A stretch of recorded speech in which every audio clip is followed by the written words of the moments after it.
President Bush running roughshod over the charter, offering a hypocritical justification for war, that was construed as criminal contempt of the commander-in-chief. Hello, my friends. Welcome to the John-Henry Westen Show. On one of our Faith and Reason programs, we discussed the issue of just war theory with Dale Hudson. And it was an interesting discussion, particularly in light of what's going on right now with the U.S. involvement with the Middle East conflict with Israel and Iran, and also with the U.S. involvement in Ukraine, Russia. And I was actually advised to speak to someone who was very expert in this area. He is someone who has written about this for decades, but not only that, he's a very interesting character. His name is Commander John Sharpe. He is a veteran of the U.S. Navy and a very decorated one. But most interesting to me is he was canceled for being a traditional Catholic back when this wasn't cool. He's also someone who has a publishing company, published 2 books, both called Neocon, about the entrance of the U.S. into the Iraq War, opposing it. And back then, you were criticized heavily if you engaged in such criticism. He did nonetheless. A man of great courage, a traditional Catholic with 7 children and a beautiful family, and one who is and remains a traditional Catholic despite all the persecution that it entailed for him. Commander John Sharpe, thank you so much for joining us. Thank you, John-Henry. It's an honor. Let's begin as we always do with the sign of the cross. In the name of the Father, and of the Son, and of the Holy Ghost. Amen. So, John, just by way of introduction, if you could tell us a little bit about yourself, especially about being canceled as a traditional Catholic before through the auspices of the Southern Poverty Law Center. I came into the old Mass and the old faith back in the very early 90s through a mentor, a professor named David Allen White, who was English professor at the Naval Academy where I went to school, who introduced myself and maybe 200 young men over his career to the Catholic faith, whether Protestants, coming in from the outside, agnostics, etc., or mainstream Catholics who just grew up in an era when they wouldn't have known about any of the changes from the 60s and 70s, which was my situation. Kind of a bookworm by nature, so I avidly read in doctrine and history. It's still not politically correct to mention the Reverend Father Dennis Fahey, an Irish scholar, priest scholar, who was active in the late early 1900s, died in 54. His works, among many others that could be identified, provide just a sweeping tour de force of history considered from the Catholic point of view, and going from the ages of faith, with the medieval synthesis, as the historians like to put it, to the Reformation, and then the slow, dismantling of Christendom. So I got into reading him and so many of his colleagues and fellow, authors, scholars, both cleric and lay, and was just very excited about it, and frankly quite naive, because Fahey, in writing in the 30s and before, when there's not an atmosphere of political correctness and certain taboos, he's just very candid, and he's very loving. So I want to make sure we're clear that any criticism he offers towards those that are hostile to the faith, whether it be the long career of Freemasonry and all that kind of stuff that we all know, has been working against Christian civilization, there's no hostility from his point of view. He's motivated by a great charity and a great desire to have everyone ultimately integrated into the mystical body, which of course is our goal as Catholics, right? That goes without saying, but it needs to be said just for clarity. So I embraced this view without hesitance, thinking, like Rodney Dangerfield would say, hey, what could happen? Like everyone's in favor of this, enough of the study, let's just get to work. And then lo and behold, you have this entity that you mentioned that's kind of connected to this lobby that I would say is, Fahey, I'll use his term, he calls it organized naturalism. The notion that the world only is composed only of that which we can see and which we can touch, which leads to materialism, of course, the drive for wealth and the drive for power, without any consideration of our ultimate end, and more to the point, without even acknowledging that there is such a thing as an ultimate end, which as Catholics we know is the beatific vision. So you run afoul of these groups if you hit the hot buttons. And of course, you may or may not be familiar, listeners, the same with this expose that they did 20 years ago now of what they called the Dirty Dozen, the 12 worst groups and worst people on the planet. All traditionalists, running afoul of this agenda to keep this kind of liberal authoritarianism. And I say liberal not just in the sense of our today, left versus right, but liberal in the more historical sense of the order of complete intellectual, moral freedom, or pseudo freedom, really, that replaced, the Catholic vision in its integrity. They came after us. And again, I still naively thought, oh, what could happen? Big deal. But the Navy took a dim view of what they wrote, launched this lengthy investigation and lengthy process that I'm not kidding, started in 2005, but it really started in earnest in early 2007. And went on for 32 months. And don't get the wrong idea. It's not like we're really wasting taxpayer dollars with deep study of what humble me was doing for 32 months. It was little flurry of activity, 6 or 8 months of delay. What do we do with this guy? Because we have the First Amendment, like he's actually allowed to have whatever religious views he has. He's allowed to speak freely, within certain limits in the military. They couldn't come up with anything that was a problem. And then, for purposes of our discussion today, the thing that was so interesting, I'm waiting for someone to deliver copies of these books we did that I can show you on the war in Iraq. But as a Catholic, I was vehemently, without reservation, opposed to our entrance into that conflict. Edited some volumes, very long, about the war, and apparently one of the things the Navy folks did during the 32 months is have someone read every word of those 2 volumes, which I was glad in a roundabout way, like, that's good. Maybe we could have everyone read those, and then, we wouldn't get ourselves in such trouble. I was told later, by kind of a friend on the inside who was leading the legal team on the government side, the SPLC charges of, anti-Semitism and hatred and bigotry, that didn't fly because there's no evidence. It's just, it's an ideological claim rather than, factual evidence that they could obtain. So they scoured these books and literally, John-Henry, they found a single line from among maybe 80 or 90 little introductory blurbs I had written, because the book was a collection of articles by scholars who are beyond me in all of the different fields. And I was a servant just pulling those voices together and maybe having seen the whole vision, giving a little sketch of how does this deep dive on a certain subject fit into the big picture. So there was one line in one of those introductions where, and we may come to this in our conversation, we were addressing the claim that the UN had, in fact, in some roundabout way, authorized the Americans to go into Iraq. And we know that that's ultimately not true, because there was no action by the Security Council or any of the UN machinery to say, in order to remedy problem X, whatever the problem was, we need to assemble, an international force and solve it through military action. That didn't happen. So the Americans were then scrambling for the proverbial fig leaf, which they would have a few UN resolutions from back in the 2000s, which would be a year or two before our invasion, and make this argument. And in fact, if you don't mind the digression on this, key point, it's very similar. I enjoyed listening to Deal and you discuss this. It's highly relevant to what's going on today. It was, I believe, George Weigel, who is another leading Catholic who would have traveled in the same circles that D.L. Hudson did when he was organizing sort of what's the Catholic approach to the war in Iraq. George Weigel was asked, like many people are today, well, now that we know that the WMD was, to say the least, a mistake in Iraq, what's your perspective now? And I think, before we were speaking, you mentioned Deal, very, very candidly and with certain humility said, yeah, in hindsight, that didn't pan out. But Weigel doubled down on it and he said, oh, no, I would stick to my guns. I mean, even though there's no WMD, we did exactly the right thing. And his argument was there were a few of these resolutions. They wanted Saddam to open certain facilities to inspection. They wanted him to back off on procuring certain equipment. And he was in flagrant violation. That was the charge.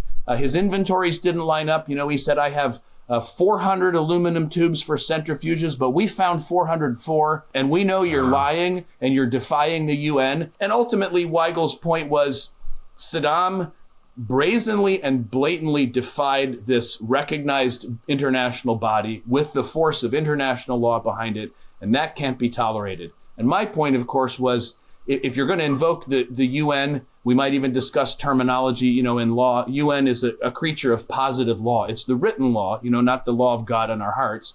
If you're going to invoke that, you're stuck with the Article 2 of the Charter, which says every member who signs on to the Charter, which is a treaty, between independent sovereign states, everyone who signs on to the Charter accepts Article 2, which is we will refrain from using force in any way that threatens the territorial integrity or the political independence of a member state. And to come back to close the loop on the SPLC and all that, the phrase that I wrote was President Bush ran roughshod over the UN Charter, which is I think a standard literary phrase. It also happens to be true. And despite this invoking of these subordinate resolutions, it was phony and it was not credible. Well, that phrase, running roughshod, I said it was hypocritical to invoke the resolution when we ourselves are violating the Charter. They discovered, the lawyers, and I learned very quickly of an old provision of the military code, that there's a special body of law for we military folks called the Uniform Code of Military Justice that has a provision that dates all the way back from James II of England, from the late 1600s, which is you can't criticize the king or the sovereign, or in our case, the president.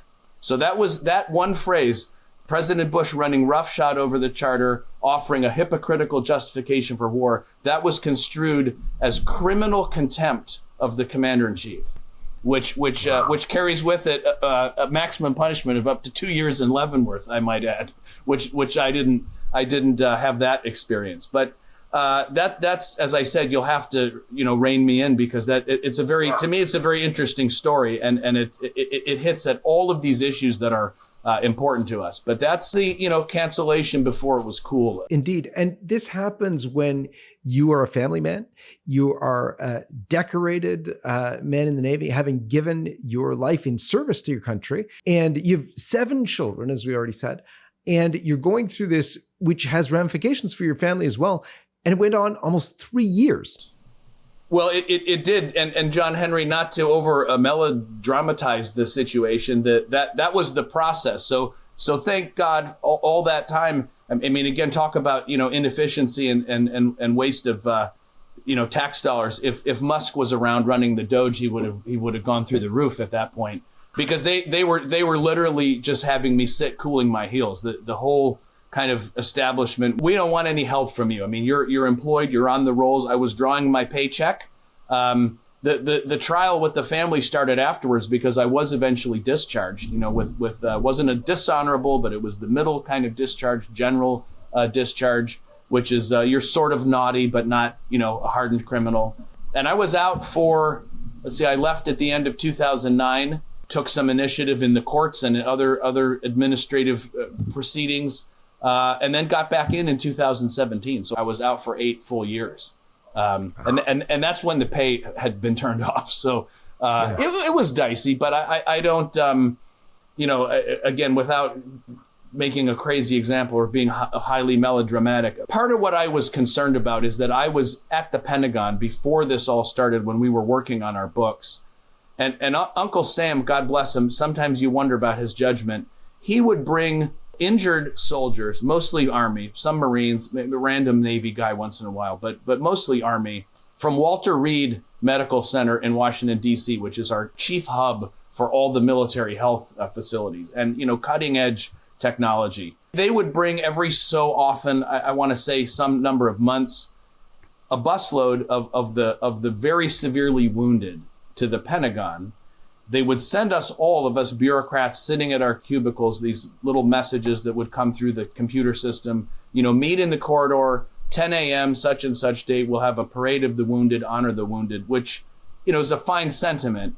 But I couldn't escape the feeling that as we were all summoned to the corridor, including many high-ranking officers, I mean, I was by absolute standards, I was middle management. So we have, multi-star generals and admirals coming out to the corridor, lining the corridor, as these young men and women, mostly men, I guess, that's good in one respect, being wheeled, because they're all in wheelchairs or worse, down the corridor with the most horrific injuries, amputees, missing limbs, gigantic bandages, pieces of skulls missing, and we're expected to, and by all means applaud. I mean, to me, you want to give the men and women a hug, and like literally get on your knees and embrace them and say, God be with you. Like, what, you can't really find the words. But to me, it was also an outrage, because all the time I'm thinking, I started with an intelligence background, and then I got way out of that into like a very mainstream line of work with the military. But I knew enough at the time, John-Henry, to know how the system works and how we believe the stories that we tell ourselves. If there's an agenda to do something politically, all of the pieces can be put into place. It can be done in a way where those who have sensitive consciences about telling outright lies can be handled in a way where you can say technically what's true. I mean, as Catholics, you and I've read enough Jesuit manuals to know what mental reservation is, right? And it's it gets very, very gray. That's why the manuals of casuistry are 5-6 volumes of 1,000 pages each. But I knew enough instinctively and with what I had seen personally to know it was an outrage. Whatever was going on in Iraq that was a problem didn't warrant this kind of carnage. And of course, you know what the ratios are like. On our side, for every one wounded, there's 10 or 100 on the other side. Mm-hmm. Wounded, killed, maimed, without Walter Reed, to have access to. And that's why I should say, having listened again with great interest to your conversation with Deal, I can't fault Leo XIV really in any way for saying war's not the answer. I mean, I understand. So we're not Quakers, so we do defend ourselves. But that last resort prong of just war, along with the other ones, is when you've seen that, it resonates very loudly. It's very, very strong. For U.S. residents, creating a will has never been easier. Thanks to My Legacy Will, an online platform free of charge, you can now create your own will and choose to include LifeSite news in it. Specify where your funeral will take place, the number of masses to be offered for your soul, and how your estate would be distributed. We would be deeply grateful if you remembered LifeSite news in your will. Visit mylegacywill.com/LifeSite news. Thank you for your support, and may God bless you. Why don't you lay out for us the principles of just war theory upon which you based your rejection of the war in Iraq, and then we'll apply it to what's going on in America today. The key one, of course, is having a just cause, which at the end of the day resolves into what is basic common sense, which is there's got to be a justifiable reason for going to war. I will digress for a minute, and if it gets a little too esoteric, I rely on you to keep it at the level we need to keep it at. But it's really important. We started this by the grace of the Holy Ghost. That our discussion has evolved with talking a bit about the UN. The jury's a bit out on the UN. Conservatives traditionally over the last 100 years, or really what's his career from the 40s is we're at 80 some years now. Conservatives always resist these international bodies because it's an infringement of our national sovereignty, right? Especially Americans, we're very jealous of that. Our sovereignty sometimes is so large that we want to extend that. I don't know if you plan to sign up for the 51st state movement or not, but that sovereignty tends to be so sovereign that other sovereignties tend to trickle in comparison, which is why a plug for our friends Belloc and Chesterton, the great Catholics who talk distributism a lot in the economic order about economic sovereignty. Well, the Catholic position is really just distributism in geopolitics. Every nation has a right to its own livelihood, its own economic production, its own productiveness, its own culture, its own language, its own traditions. And so there's a tension between the international bodies and the individual nation states. The same way if you envision in the Old West before, when it was just pioneers and it was just, a guy and his family, a couple of guns and a wagon, and there is no law and order, it's every man for himself, right? He has no choice but to take the law into his own hands. And this is where our concept of vigilante justice, once you have a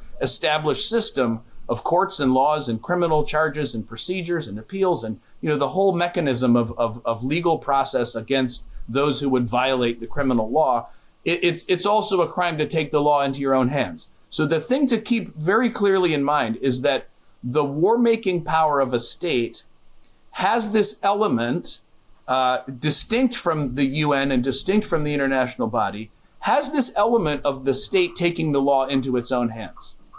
So if the state feels with its sort of judicial power, it looks at facts, it looks at, there's some infringement of rights that's going on by another nation against the actor. So let's say the United States. I mean, if you don't mind, we can kind of flesh out the principles with reference to what we'll talk about, for right this moment. Indeed, please, yeah.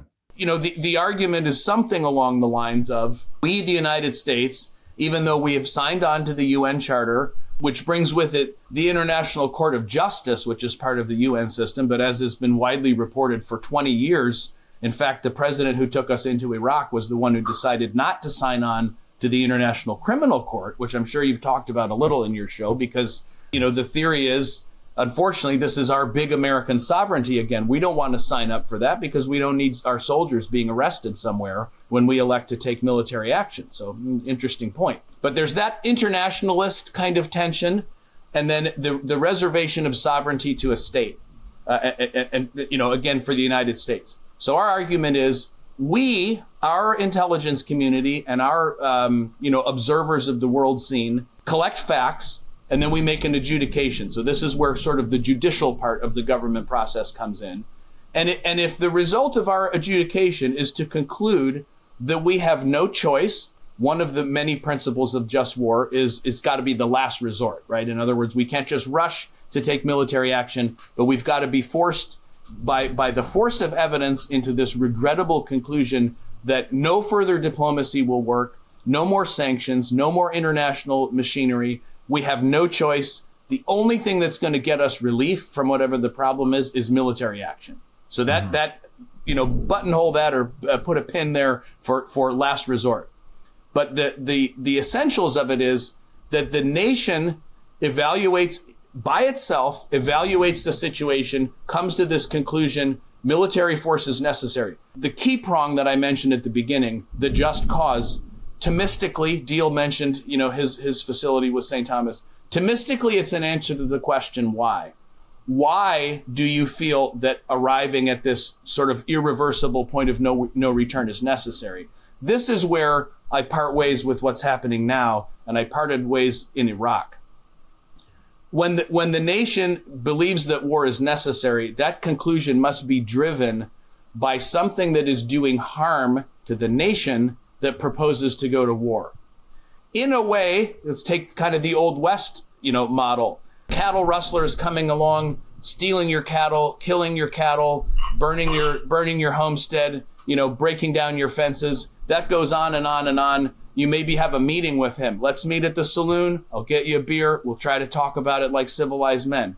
You do that as much as you can, and at some point it just doesn't work anymore.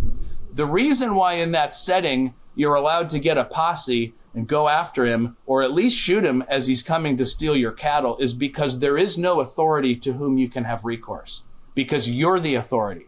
And if the term is familiar to it, we talk about the family, which you and I discussed earlier, as an imperfect society. It's absolutely a society with members and leaders, but it's imperfect because it's not self-sufficient. It can't do what it needs all by itself. The state, just like the church, is a perfect society, meaning that she, referring to the state, possesses and should possess the full capacity to do everything for that temporal common good that benefits the members of the state, to include acts of self-defense, and to include the judicial power that's necessary to think through the process of our rights in some way are being infringed or there's harm being done to us. How grave is it? This is one of the other concepts we hear. Is there any other way to fix it other than to go to war? And then if you've exhausted that whole process of thinking, then you get to the point where, yes, the state is allowed to use military force and frankly to commit acts of violence. I mean, war is killing people and breaking things, and you're allowed to do that to just kind of reset everything on this process of the state making its own decision. The reason I had such trouble with Iraq, and the reason I have trouble with this now, is even if we do what we're supposed to do as good soldiers, or in my case, as a good sailor, or in your listener's case, as just good citizens. You follow St. Augustine, who says, well, we must give the government the benefit of the doubt. The authority who's entrusted with these matters is always entitled to the benefit of the doubt. Based on what I saw in the run-up to Iraq, that's a hard pill for me to swallow. Because when you know enough, you realize, frankly, if someone's talking nonsense, you say, well, yeah, you have the benefit of the doubt, but I can overcome that doubt with facts and with evidence and with research. But if we start with benefit of the doubt and we listen to all the claims that have been made, I was just, brushing up for this. You'll get a kick out of this. And it's a huge thunderstorm coming through, so I hope it doesn't kill us, kill our connection. If you see some, glitch, that's either, NSA and Mossad or just Mother Nature who's after us. But listen to some of these little quips, which are very resonant today. Judith Miller, a famous New York Times, kind of disgraced New York Times reporter, writing in 2002, evidence suggests Saddam Hussein is attempting to buy thousands of specially designed aluminum tubes for his centrifuges.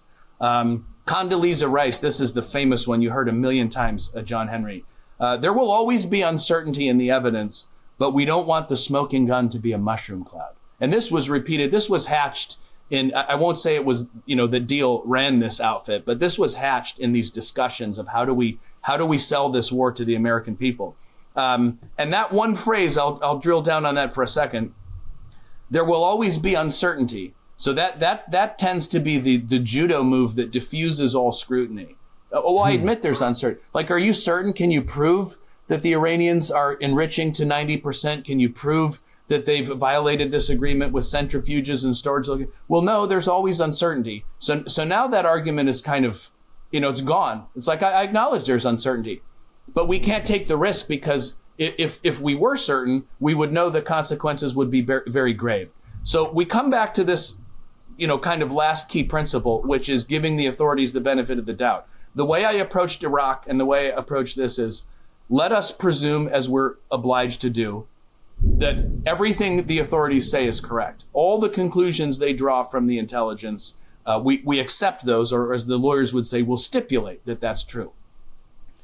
Is it enough to say that because Iran is pursuing the technical capacity and the raw materials, to take those raw materials and advance them to a next stage of processing, which then would become the raw material for a weapon, which then may or may not be used against another station? So you see there's like 4 or 5 building blocks of conditions, none of which our government officials even claim certainty. I mean, I thought it was great when you mentioned Tulsi Gabbard. Like, what about, just 3 months ago, she said they're not pursuing a nuclear program. Is there any world in Catholic thought where we could say a potential enemy or a threat, to the good of the nation, that, again, remember, the concept is that this other enemy nation will infringe very central intrinsic rights, like that's where the Catechism refers to it as damage that's grave and lasting. But if you don't mind taking a page out of the conversation you had with Deal Hudson, they tend, with respect, to short circuit that analysis, because with the idea, with the mushroom cloud comment. Well, a nuke going off in Boston, that's grave. Well, yeah, no one disputes that. I agree that it's grave. The question is, can we, invert the logic to walk ourselves back to justify intervention by force of arms, when all that we're certain about is that there is the possession of a technical capacity with all the infrastructure to enrich a raw material to a certain stage, which then must be enriched further, which then must be assembled, developed, etc. And then the elephant, as far as I'm concerned, John Henry, in the room is, we can debate, and we should, the world should debate whether nuclear weapons should exist, right? Our famous Cardinal Ottaviani, the great, intransigent, solid Catholic, he took a dim view of nuclear weapons, let's put it that way. And the anecdote is that when he gave an allocution or a presentation at Vatican II, supporting one of the phrases, and I believe it's Gaudium et Spes, but you'll have to fact check me on that. But in one of the Vatican II documents, I think that's correct, that has some very harsh things to say about nuclear weapons. He endorsed it, and the report I get from my sort of peacenik Catholics is that he received the longest and most powerful ovation from the Council Fathers during Vatican II by endorsing this Jeremiad against nuclear weapons. And that's where the gravity comes from. But the question then becomes, if these original members of the UN, United States, Russia, China, France, England, plus the others, Pakistan, India, now North Korea, I'm sure I'm missing a couple, and of course the Israelis with their reputed, large assembly of nuclear weapons. If all of these nations claim the right to have nuclear weapons for whatever purpose, our doctrine is its deterrence. Our doctrine is it's ultimately like the last thing that will impede an armed invasion of the United States. Is there a reason that another nation coming to possess nuclear weapons should trigger an immediate armed intervention? Especially when the diplomatic process, which has been going on for 25 years, was again back in motion. This is the other thing we're told about this current circumstance. President Trump gave them 60 days. The day before, the Israelis are already loading their weapons and taking advantage of the fact that as there's a public discussion of the negotiation, the Iranians are put in this position of, okay, we'll come back to the negotiating table. And even if we're going to be stern negotiators, even if we're not prepared to give up, I'm not going to go into hiding because we have a meeting in the morning. And we know how that turned out. So I'll let you, intervene and guide us where you want us to go. But there's so much to unpack here. It's just really, it's very interesting, but but these are like life and death issues, Indeed. In fact, it's very much like we've taken on Minority Report, the famous Tom Cruise movie, where you are going to charge people with crimes they could or will commit in the future based on your prescience or they had these anyway.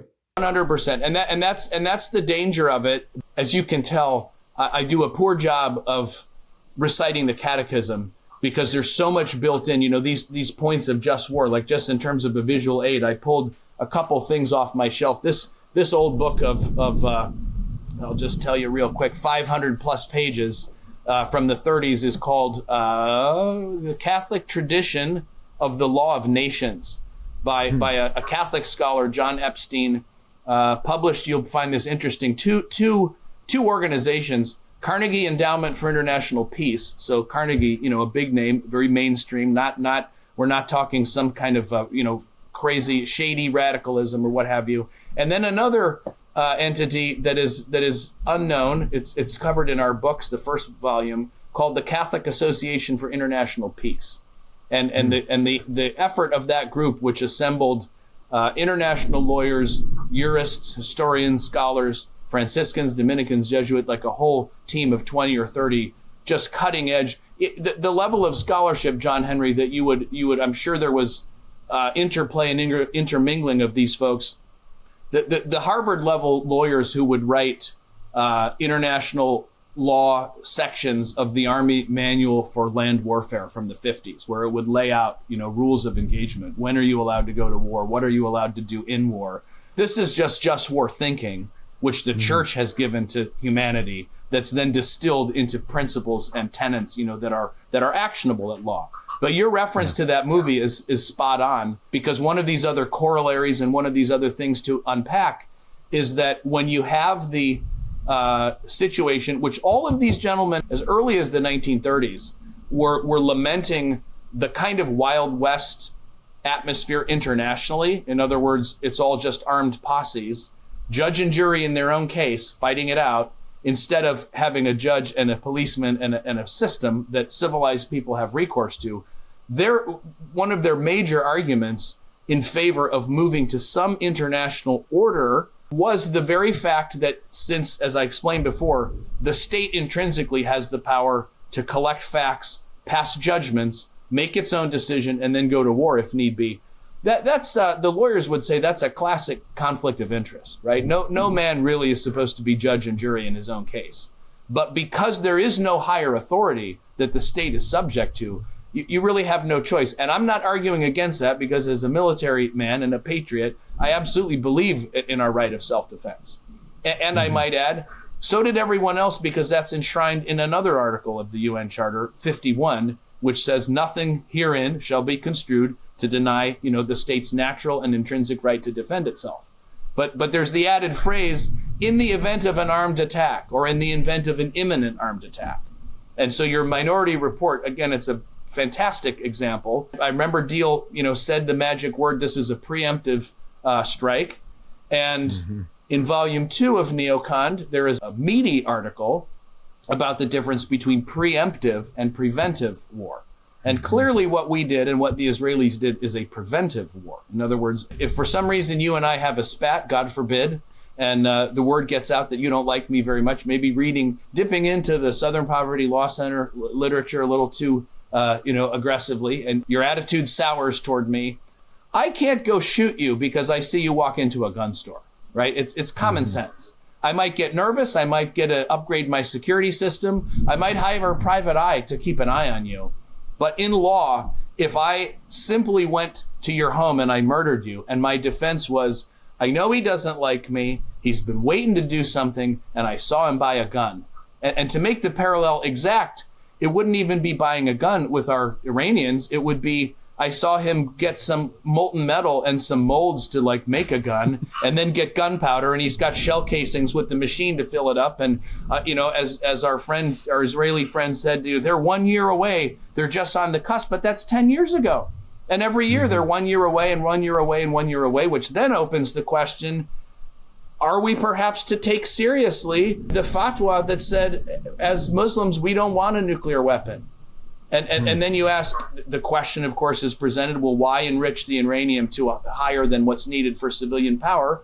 And that there is a rational answer. And the rational answer is because we've been strangled by sanctions, and we want those to go away. So we need something to give up. We can't come to a negotiation where you have everything and we have nothing. And it's not a negotiation between two sovereign powers. It's basically a house cleaning. One of the things I think that is very confusing for people, because I think for most people, for most Americans, definitely for conservative Americans, things tend to line up. The moral issues go with conservatism. The leftist moral issues tend to go with the sort of leftist politics. So there's very much a paradigm of this is the way it goes. If you're on the right, you're for God and country and God, remember? And this is where we're going. And the other side, you're left, you're for abortion, you're basically for Satan. And that's where it goes. And yet here, when you're considering what's going on with Israel and Iran, and even to some extent, at least previous to this administration, Ukraine, Russia, you had this divergence. All of a sudden, it seemed like all the folks who were in support of abortion and all the things that traditional Catholics would deem from the devil, they're opposing the war for Israel with Iran now. And yet, and most of the people on the right are all for this. So there's a massive confusion. How do you solve that for people when that tends to be the paradigm that many of them are looking at this from? Yes. Well, and I think, I don't know if you would agree with this, and you're far more up on, because of what you do, the sort of contemporary discussion. But I found it very interesting, and I was very encouraged to see how much traction the Tucker-Ted Cruz discussion got, over the last 2 or 3 weeks. Correct me if you disagree, but I think he would, at least up to this point, before he got canceled from MAGA, he was absolutely right at the heart of everything you just talked about. This red-blooded July 4th family, good values, right down the line. So I think the fact that there's that discussion is good. And I'll answer you maybe in 2 ways, John-Henry. One is, and I know you made reference to it just now, we absolutely saw the same thing in Iraq. That would be Gulf War II, because we were in there first in the early 90s, and then 2003. One of the several goals that we had in publishing that large collection was to show that the consensus was so powerful, it really transcended the traditional left-right divide that you're talking about. So we had in the same, the conservatives tended to be in volume 1 because that was more cultural and doctrinal. Those who would be called liberal or on the left were more in volume 2 because they were some specialists in certain things. I'm sure the scholars that did our treatises on international law And we got some very, very serious international critics of what we were doing at the time, which seems like no one's talking about anymore. Fetching civilians off of battlefields and sending them to Guantanamo Bay for, God knows how long, under this kind of war on terror type regime. So those were leftists. I mean, we would not have dared say, by the way, give us an essay on what you think about abortion and women's rights and transgender, whatever, because you don't want to hear what they have to say on that. But at the end of the day, an expert's an expert, right, in his field. If he's talking truth, let's hear from him. And I think our Lord would have been the first to say, don't question where you hear it. The question is, what are you hearing and what's being talked about? So our goal was to point up that this dichotomy or this division is not always a reliable guide. And I think that's what you're pointing to. In a nutshell, it was Noam Chomsky, Naomi Klein, and Pat Buchanan, all in the same collection, basically saying the same thing. Criticizing and ultimately from the same spirit. At the end of the day, we're human. As my old roommate in the Navy used to say, when we got in trouble by some high-ranking official, he would say, well, he puts his pants on one leg at a time in the morning, just like we do. So don't let it keep you up at night. Just do your best. And I think we're all human underneath. Neither a leftist nor a right-winger wants to be incinerated in an unnecessary war. None of us want our kids to be sent places. And I can tell you, John-Henry, you may have seen it in the far too long biographical sketch that I sent you, that as a result of my interaction with the military, I picked up what is kind of a side job for me now, which is helping a lawyer represent, young men and women who get cross-wired with the government, because they're getting kicked out for this reason or that. A lot of what we see tends to be, it's not directly related, but we stumble into reviewing files of these kids that come to us as clients. And the PTSD and the trauma that's triggered from combat experience is overwhelming, and it's unimaginable. And it's highly medicated, so it just gets you into a spiral of, I need my meds, I'm not improving, I need more meds. And the kind of anecdote about the down and out, drug addicted, impoverished Vietnam vet, sitting on the road under a bridge somewhere. I mean, that's a real thing. That's a real thing. And that's what I think, regrettably, as you go through these just war criteria and you think about one of the many bullets that Deacon read to you, the other day, is the harm that's caused. Is it outweighed by the evil you're trying to stop, or will the harm you cause outweigh, in fact, the very evil you go to correct? And so I don't know if dropping, 3 or 4 bunker busters in an empty mountain that we're told, they knew we were coming and they got it all out anyway. Thank God we're not involved more. I mean, that's one thing, thank God it's just that so far, because my fear was we're right back to Iraq, with 500,000 troops on the ground and several years.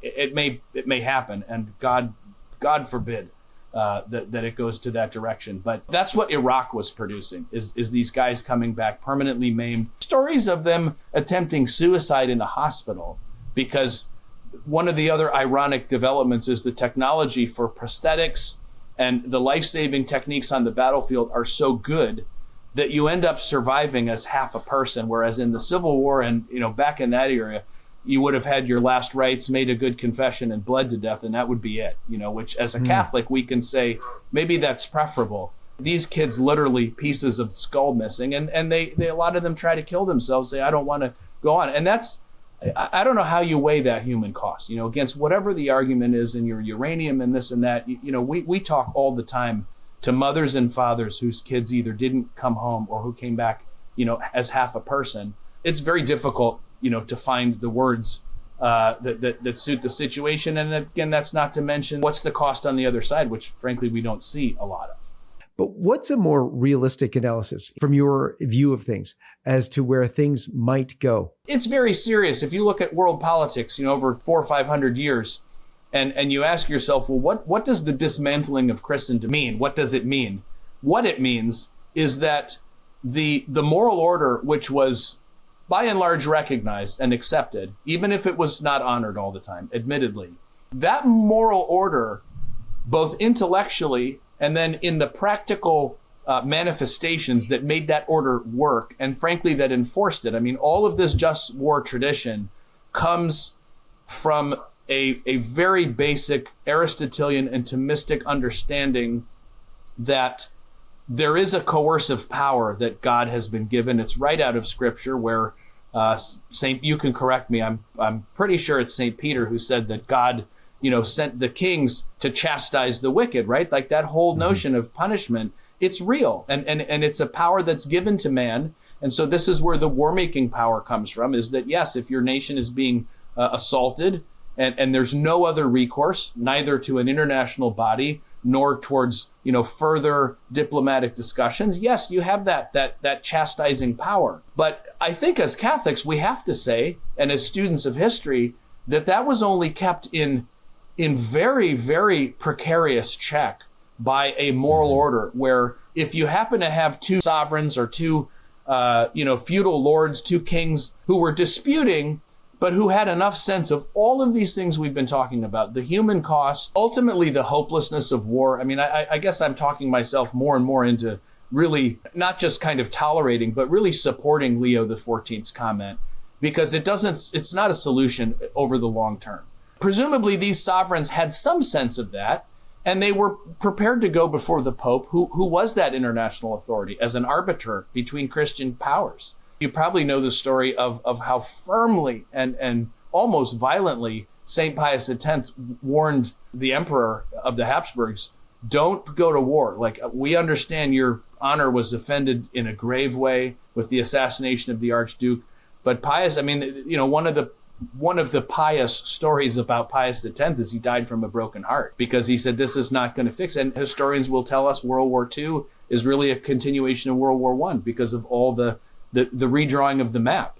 And some are saying that what's happening now is a continuation of that, because so much of what's in the Middle East, and I do have an answer to your actual question, John-Henry, this is it. But all of what's going on in the map now in the Middle East is all the fruit of Versailles and afterwards, right? And even before that, all of these semi-artificial boundaries where the Brits and the other powers kind of carved up pieces of the Middle East. When Syria fragments, that's the fruit. When we went in saying we're going to restore order in Baghdad, you remember our friend Wolfowitz said, well, Iraq swims on a sea of oil, so that'll pay for the war, no problem. And now we're at $37 trillion in debt, on the cusp of adding another 5 to that, over the years. With all that said, the question is, can the United States back itself out of maybe two phenomena? One that we've talked about, the big guy on the block, we have to sort of throw our weight around in every situation. Are we prepared to let other countries have a spat and fight it out, unless maybe they both come to us saying, let's arbitrate? I mean, I hate to say this, but I thought it was a little rude when Putin very quickly volunteered communicating with President Trump, how can I help with Iran and Israel? And Trump said, something not uncharacteristic, like, go mediate yourself. I'll take care of it. Okay, well, I mean, it's a little flippant when you consider the human cost, like what's at stake, right? So we have to hope and pray and lobby and work to the limit of our capacity to get us into this a little bit more humble frame of mind, first of all. Second of all, I think we have to be very honest. It's painful. It's a little, some of this kind of came up in my, canceled before it was a cool story. The situation with Israel having been created on a piece of territory that was inhabited for centuries by another people, namely the Palestinian natives. Just look at historical maps. 1948, there's one size, then it's bigger, then it's bigger, then it's bigger. West Bank is still under pressure. Lebanon's under pressure to the north. The Gazans, just just Google Gaza and get some of especially the footage that's not kind of highly managed, by the mainstream media. It's atrocious. And I think the international community and our leadership has to at least, to go back to St. Thomas, he started each article of the Summa, what's the question presented? Let's not worry about the answer. We'll schedule the disputation for later. What's the question? We have to have the courage and the candor to say, one of the questions presented is, does the conflict between Iran, Syria, Iraq in its previous manifestation, probably still part of Egypt to some extent, Jordan, they're good, fence sitters, the Lebanese, the conflict between that loose affiliation of states and Israel, is it really just that they're all Arab or Persian fanatics who hate Jews and just want to repeat, the crimes of World War II? Is that what it is? Because if it is, okay, well, we need to deal with that. And maybe Deal is right. Maybe the bombs just need to start falling. But if there's an argument on the other side, which is, the Irish, they fought the Brits 8 centuries, probably, to get them out. If the argument is, you're familiar, I'm sure your listeners, with the Balfour Declaration, the very famous statement, fully public, nothing secret, where the British Foreign Ministry said we'll support a Jewish homeland in Palestine. And there's an important, I pulled this just thinking of this today, an important rider in that declaration from 1917. Nothing shall be done which may prejudice the civil and religious rights of existing non-Jewish communities in Palestine. I think that's one of those questions where it's enough to present the question and it answers itself. So if this extended conflict, this frankly sort of greater Zionist problem, is really just with caveats for, I'm not defending anything that anyone's ever done that's wrong, acts of violence, terror, whatever. It's not the point. The point is, if this is the essence of this conflict, and when the Iranians say, well, the state that doesn't want us to support the Palestinians doesn't want us to be able to defend ourselves, therefore we may not have a nuclear weapon, therefore sanctions need to be tightly enforced against us, and perhaps the only way to get those sanctions lifted for the good of our citizens is to at least have some bargaining power, not your revolver that you're going to shoot me with, John-Henry, but maybe a few bullets and a forge over here, where I can at least put a pistol together so that when you and I make a deal, you can say, well, I'll give up the parts to my pistol in exchange for you letting me go shopping. That just seems reasonable. And I think against the background of what the Middle East is and what it's been for the last 100 years, we have to face that. We have to face it. And I know on your program and your authors, and Micah and I, of course, talked about this, and I know you've had McGregor that you've spoke to, Colonel McGregor. It's not a secret that just through open, regular political means, the interests of Israel have a very strong interest in our and a strong influence upon our politics. That's just, it's not crazy. It's not conspiracy stuff. It's just regular old lobbying. It's the same way Lockheed sends people to get more contracts. No big deal. But unless we're prepared to face that and say, wait a minute, let's go back to that phrase in the Balfour Declaration and walk that back and figure out how are we going to solve this problem in a way that's fully equitable and where we just start talking plainly, where we talk plainly. Why do we think the Iranians want a nuclear weapon? Seems to have worked out for North Korea because no one's pestering them anymore. And I'm opposed to nukes, just like Odeviani. I think it would be better, just like in many respects, certain segments of the internet, internal combustion engines. I mean, I'd love to live in the Middle Ages in a little village with my family and sing Gregorian chant all day. That'd be great. So I'm not extolling these inventions, but at the end of the day, when you're surrounded by people that have them, it's exactly like the baker, the last holdout in the village who doesn't open on Sunday. And if he doesn't open on Sunday to keep up with everyone else, he's going to go out of business until there's a meeting and everyone comes back and says, okay, well, maybe just one Sunday a month, let's start there and then we'll walk it back where we need. We have to be prepared to face it. And the Catholic traditionalists like ourselves are constantly accused of wanting to turn back the clock. And if turn back the clock means let's go back to the principles of St. Thomas, ruling heads of state, I'm all for it. And we just have to say that plainly. There's nothing wrong with doing that. It's not a prediction, obviously. It's not a good answer to your question about, hey, what's next? But I think these are root causes that we have to tackle. John Sharpe, thank you so much for being with us. Where can people keep up with you and what you're doing? IHS Press is the publishing company. If you visit the website, it's just, www.ihs, which is the monogram for our Lord, ihspress.com. Don't be deterred. It hasn't been updated in decades, so you'll think that there's no one home, but we're actually home. You can write me there, just a standard old-fashioned email. And Mom and I are, she's been doing an interview program for 15 years, so we're thinking of launching a platform where we can take these kind of discussions to the next level, which we're calling Rebuilding Christendom, since that's, the theme of every Catholic should be rowing in that direction. So we hope to keep you posted on that, John-Henry, and perhaps being our guest someday if you'd be willing to do that. Oh, by all means. Beautiful. John, thank you so very much for joining us. God bless you. Same to you. Take care. And God bless all of you. And we'll see you next time. Aloha, everyone. This is Jason Jones for LifeSite News. We hope you enjoyed this video. For more content like this, check the link in the description.